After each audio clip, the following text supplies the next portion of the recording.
ఇవాళ రాష్ట్ర కేంద్ర ప్రభుత్వాన్ని డిమాండ్ చేస్తా ఉన్నాం. తూర్పుగోదావరి జిల్లా వైఎస్ఆర్ కాంగ్రెస్ పార్టీ తరఫున మరి జిల్లా పార్టీ అధ్యక్షులు చెల్లిపోయిన వేణుగోపాల కృష్ణ గారి నాయకత్వంలో కానీ, లేకపోతే మా అక్క మాజీ హోంశాఖ మంత్రులు ఈ నియోజకవర్గ సమన్వయకర్త అయినటువంటి తానేటి వనిత గారి ఆధ్వర్యంలో కానీ, ఇవాళ జిల్లా నలుమూలల నుంచి మాజీ శాసనసభ్యులు కావచ్చు, పార్టీకి సంబంధించినటువంటి ముఖ్యమైనటువంటి నాయకులు కావచ్చు, లేక రాష్ట్ర రైతు విభాగం వైఎస్ఆర్ కాంగ్రెస్ పార్టీ అధ్యక్షులు జున్నూరి బాబీ గారు కానీ, లేక రైతు నాయకులు త్రినాథ్ రెడ్డి గారు కానీ, అందరూ కూడా ఒక చోటకి చేరుకుని ఇవాళ రైతుల కోసం గొంతెత్తి మాట్లాడుతూ ఉన్నాం. ఇది కేవలం ప్రారంభం మాత్రమే అనేటువంటి హెచ్చరికని ఇవాళ ప్రభుత్వం దృష్టికి తీసుకెళ్తా ఉన్నాం.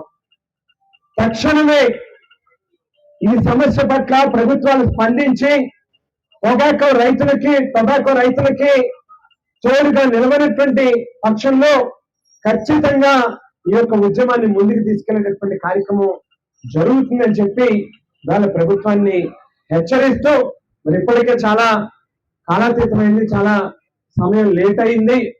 మరో పక్కన state YSR Congress party coordinator అయినటువంటి సజ్జల రామకృష్ణారెడ్డి గారి యొక్క వీడియో కాన్ఫరెన్స్ కూడా సమయం అవుతా ఉంది. కాబట్టి అది ఒకటే ఫైనల్ గా చెప్తా ఉన్నాం, తక్షణమే ప్రభుత్వం గనక ఇంటర్వ్యూన్ అయ్యి ఈ సమస్యను పరిష్కరించకపోతే, బహుశా ఇది మాకేం సంబంధం, ఇదేదో ప్రైవేట్ కంపెనీలకు సంబంధించినటువంటి విషయం అని చెప్పి తప్పించుకునేటటువంటి కార్యక్రమం చేయొచ్చు. ఒక్కసారి కళ్ళు తెరిచి మనసు పెట్టి పొగాకు రైతుల పట్ల ఆలోచన చేయమని చెప్పి ప్రభుత్వాన్ని అడుగుతాం. ఎందుకనంటే గతంలో చరిత్రలో ఎప్పుడు లేనటువంటి రీతిలో మొట్టమొదటిసారి జగన్మోహన్ రెడ్డి గారు వైఎస్ఆర్ కాంగ్రెస్ పార్టీ అధికారంలో ఉన్నటువంటి సమయంలో మార్కెట్ ద్వారా ప్రభుత్వం ఇంటర్వ్యూన్ అయ్యి ఈ రకమైనటువంటి సమస్య పొగాకు రైతులకి ఉత్పన్నమైనప్పుడు ఆధార ప్రభుత్వం చేయి పట్టుకుని రైతుకి తోడుగా నిలిచి మార్కెట్ ద్వారా కొనుగోలు చేసినటువంటి కార్యక్రమం చేసింది.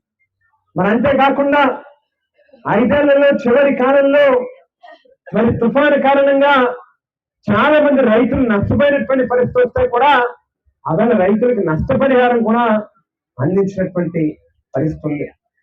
మరి అటువంటిది కేవలం ఇదేదో ప్రైవేట్ కంపెనీలకు సంబంధించినటువంటి అంశం అని చెప్పి తప్పించుకునేటటువంటి కార్యక్రమం చేయకుండా రైతు పట్ల మనసున్నటువంటి ప్రభుత్వంగా ఆవేళ ఏ రకంగా అయితే జగన్మోహన్ రెడ్డి గారు స్పందించారో ఈవేళ ఈ ప్రభుత్వం కూడా అదే రకంగా స్పందించి పొగాకు రైతుకు తోడుగా నిలవాలి అని చెప్పి డిమాండ్ చేస్తూ మరి స్పందించకపోతే మాత్రం ఖచ్చితంగా రానున్నటువంటి రోజులు